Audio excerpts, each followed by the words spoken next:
Hello folks, welcome to Gamescape number 24. I was thinking about doing a live series since I use my phone for shooting these videos, but it turns out I can't do that yet.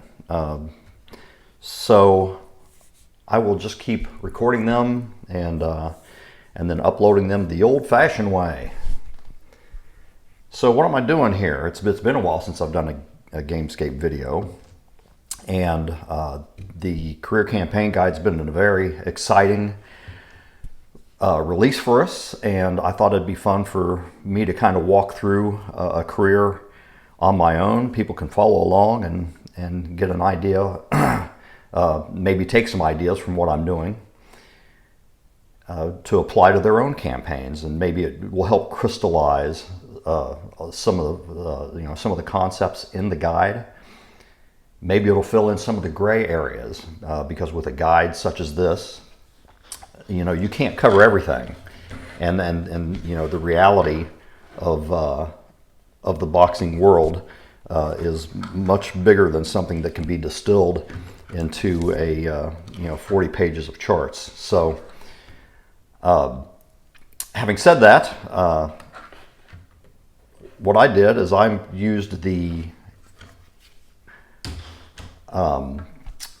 what do you call it? The pool method, the stable method for creating a fighter. So I just did a random number sheet. I went to random.org and created this sheet of numbers. And instead of even looking at the charts and seeing what they did, I just kind of looked at the best set of numbers and selected one and said, okay, this is going to be my guy.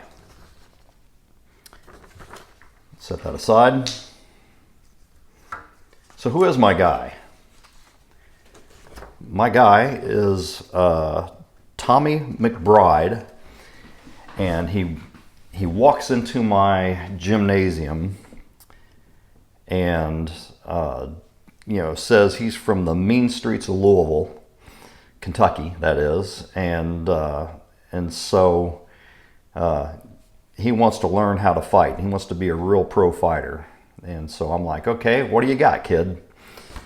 And so we put him in for some sparring, and sure enough, he's pretty mean. He shows some moxie, some power, and so I tag him with the name Mean Street. So this is Tommy Mean Street McBride, and I decided to set this in the mid-50s for this campaign. Dating him backward, he's a 20-year-old. So going backward, I set his birth date at September 21st, 1934, making him 20 years old here in March 11th of 1955. He's 5'6", fighting weight of 135, as I said, hailing out of Louisville, Kentucky. So in terms of an intro to this thing, I should go ahead and clearly state what my rule set is. There's a lot of optional advanced rules, house rules, and stuff like that for a game like this. So since this is mid 20th century, I'm going to use the 6-to-1 TKO ratio, which I pretty much prefer anyway over the modern expression. I'm going to use conditional CTN adjustments.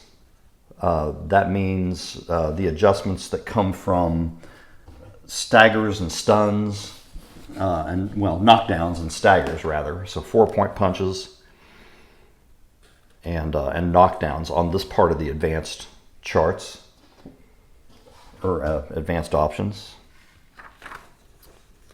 I will use the double jeopardy adjustment for fighters with a defense of 1. Luckily, my fighter is not one of those, and I am going to explore further the knockdown severity chart, which I think I did upload that to the website, so you should be able to find that out there.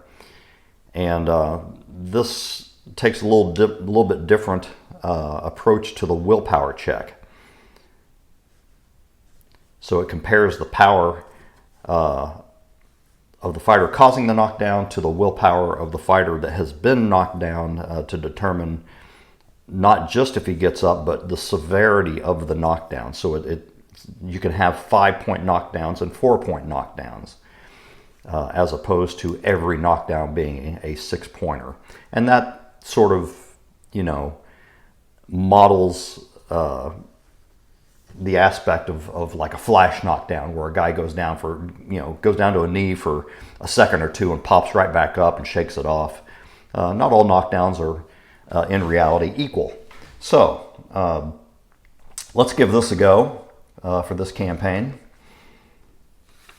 What I'm not using is the mode adjustments.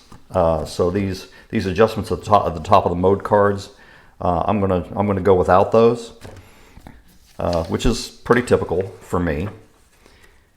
So in 1955, what does the lightweight picture look like at 135? So the champion that year was Wallace Bud Smith, and then some other recognizable names I believe we have rated in Lob are Duilio Loy, he's the #1 challenger, Jimmy Carter, Frankie Riff, and who else on here?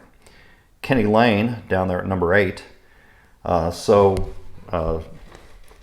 Pretty good time, a pretty good era for lightweights. Of course, these guys at the top aren't going to matter while I'm fighting at the regional and even national level. This is 3-4 levels above me, or 3 levels above me. So then, having said that, I believe we can go ahead and get started. So after I got my fighters' ratings ironed out, I put them on the journal sheet here.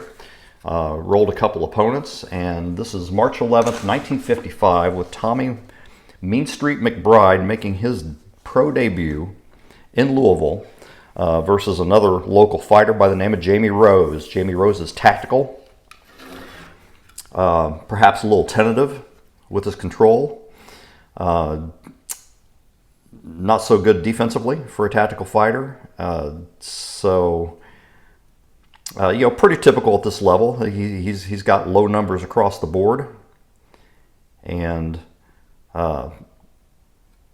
should be a fairly easy opponent for us to start with, as you would want.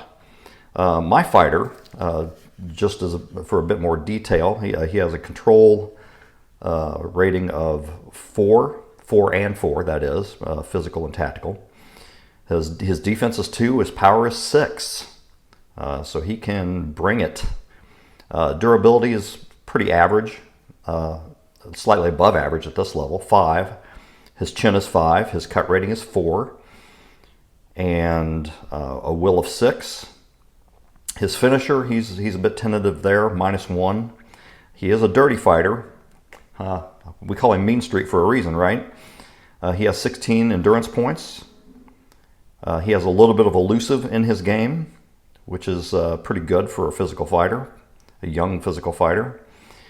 And but he likes to fight outside. At 5'6", he's might be a little on the lanky side for a lightweight at that time.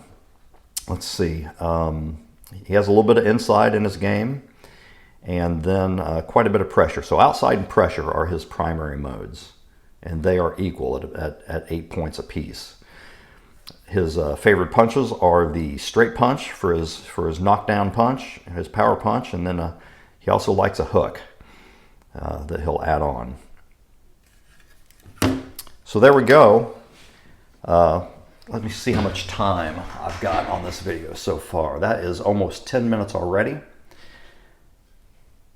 I will stop there with the intro, and with the next video, we'll do his debut fight.